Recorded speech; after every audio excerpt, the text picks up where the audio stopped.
Hi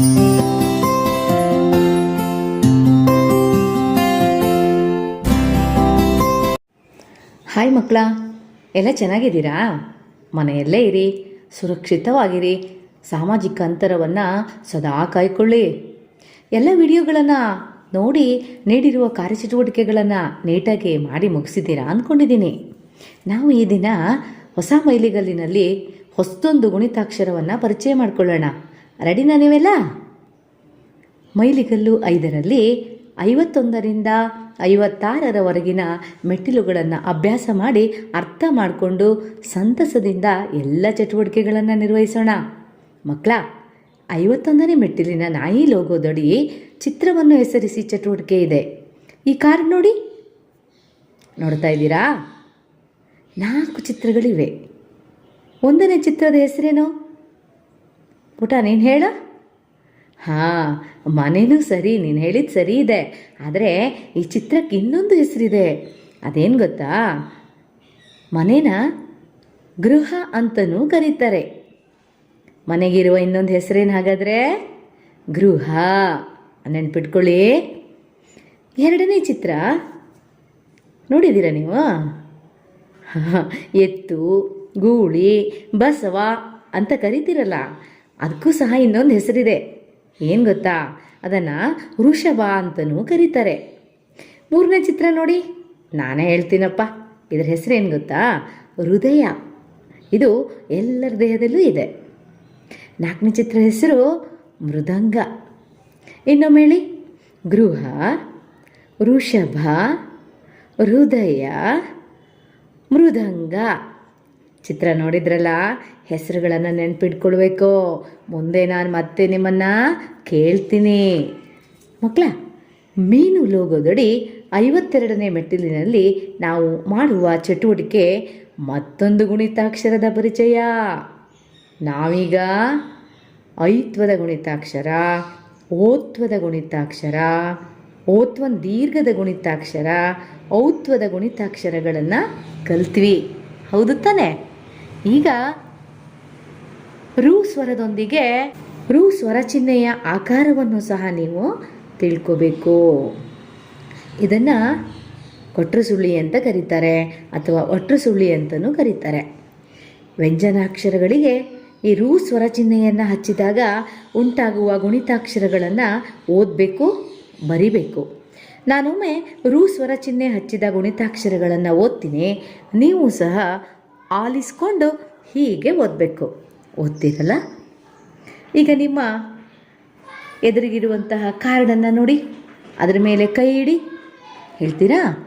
ಕ ಕೊಟ್ರು ಸುಳ್ಳಿ ಕ್ರೂ, ಖ ಕೊಟ್ರು ಸುಳ್ಳಿ ಕ್ರೂ, ಗ ಕೊಟ್ರು ಸುಳ್ಳಿ ಗ್ರೂ, ಘ ಕೊಟ್ರು ಸುಳ್ಳಿ ಗ್ರೂ, ಚ ಕೊಟ್ರು ಸುಳ್ಳಿ ಚ್ರೂ, ಚ ಕೊಟ್ರು ಸುಳ್ಳಿ ಚ್ರೂ, ಜ ಕೊಟ್ರು ಸುಳ್ಳಿ ಜ್ರೂ, ಝ ಕೊಟ್ರು ಸುಳ್ಳಿ ಜ್ರೂ, ಟ ಕೊಟ್ರು ಸುಳ್ಳಿ ಟ್ರೂ, ಠ ಕೊಟ್ರು ಸುಳ್ಳಿ ಟ್ರೂ, ಡ ಕೊಟ್ರು ಸುಳ್ಳಿ ಡ್ರೂ, ಢ ಕೊಟ್ರು ಸುಳ್ಳಿ ಡ್ರೂ, ಣ ಕೊಟ್ರು ಸುಳ್ಳಿ ಡ್ರೂ, ತ ಕೊಟ್ರು ಸುಳ್ಳಿ ತ್ರೂ, ಥ ಕೊಟ್ರು ಸುಳ್ಳಿ ತ್ರೂ, ದ ಕೊಟ್ರು ಸುಳ್ಳಿ ದ್ರೂ, ದ ಕೊಟ್ರು ಸುಳ್ಳಿ ಧ್ರೂ, ನ ಕೊಟ್ರು ಸುಳ್ಳಿ ನೃ, ಪ ಕೊಟ್ರು ಸುಳ್ಳಿ ಪ್ರೂ, ಫ ಕೊಟ್ರು ಸುಳ್ಳಿ ಭ್ರೂ, ಬ ಕೊಟ್ರು ಸುಳ್ಳಿ ಭ್ರೂ, ಭ ಕೊಟ್ರು ಸುಳ್ಳಿ ಭ್ರೂ, ಮ ಕೊಟ್ರು ಸುಳ್ಳಿ ಮೃ,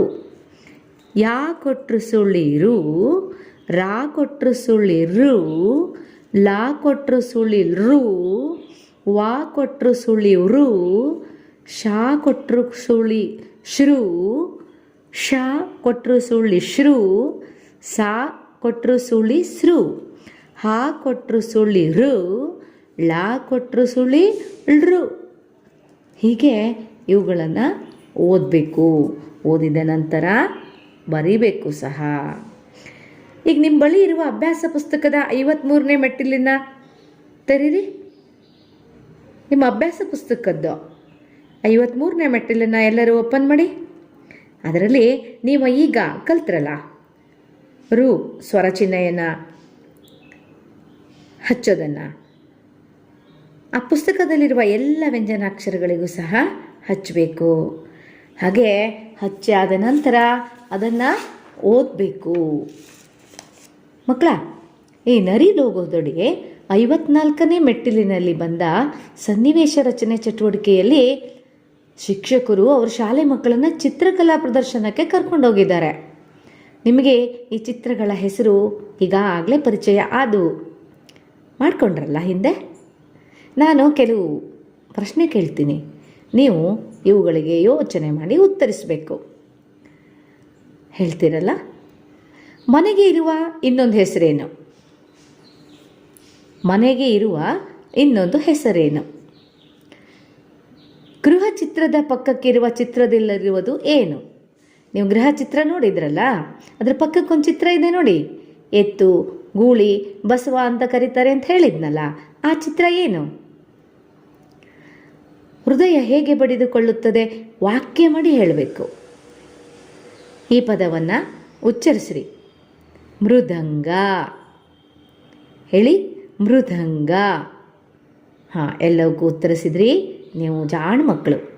ನೋಡಿ, 55ನೇ ಮೆಟ್ಟಿಲಿನಲ್ಲಿ ಬಂದ ಲೋಗೋ ಹಸು. ಇಲ್ಲಿ ಚಿತ್ರಗಳಿಗೆ ಪದ ಬರೆದಿದ್ದಾರೆ. ಅವುಗಳನ್ನು ಉಣಿತಾಕ್ಷರ ಸೇರಿಸಿ ಓದಬೇಕು. ಹೇಳಿ ಹಾಗಾದರೆ. ಗೃಹ, ಹೃದಯ, ಮೃದಂಗ, ವೃಷಭ. ಹೀಗೆ ಹೇಳ್ಬೇಕು ನೀವು. ಗಾ ಕೊಟ್ಟರು ಸುಳ್ಳಿ ಗೃ, ಹ ಗೃಹ. ಹಾ ಕೊಟ್ಟರು ಸುಳ್ಳಿ ಋ, ದ ಯ ಹೃದಯ.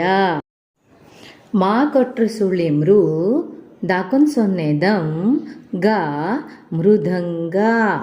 ವಾ ಕೊಟ್ಟರು ಸುಳ್ಳಿ ವೃ, ಶ ಭ ವೃಷಭ. ಹೀಗೆ ನೀವು ಓದಬೇಕು. ಇದನ್ನು ನೋಡಿ, ಇದು ಸಾಧನ ಕಾರ್ಡು.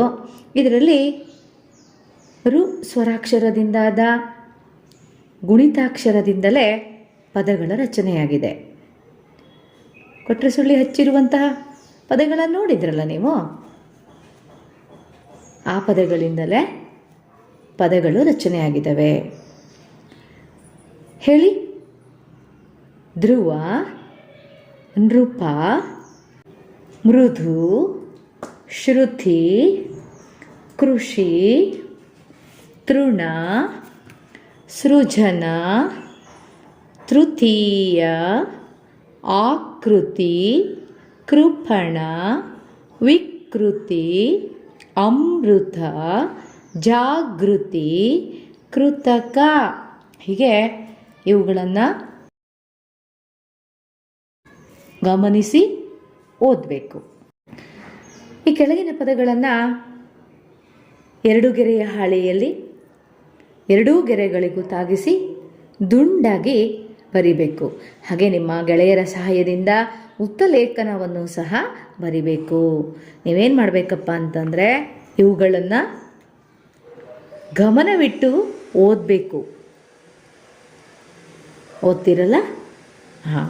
ಈ ಜಿಂಕೆ ಲೋಗೋದಡಿ 56ನೇ ಮೆಟ್ಟಿಲಿನಲ್ಲಿನ ಚಟುವಟಿಕೆ ಚಿತ್ರಸಹಿತ ವಾಕ್ಯ. ಕಾರ್ತಿಕ್, ನೀನು ಹೇಮಂತನ ಎದೆ ಮೇಲೆ ಕಿವಿಟ್ಟು ಕೇಳಿದಾಗ ಹೃದಯ ಹೇಗೆ ಬಡ್ಕೊಳ್ತಿತ್ತು ಅಂತ ಹೇಳಿದೆ? ಹಾಂ, ಡಬ ಡಬ ಅಂತ ಬಡ್ಕೊಳ್ತಿತ್ತಲ್ವಾ?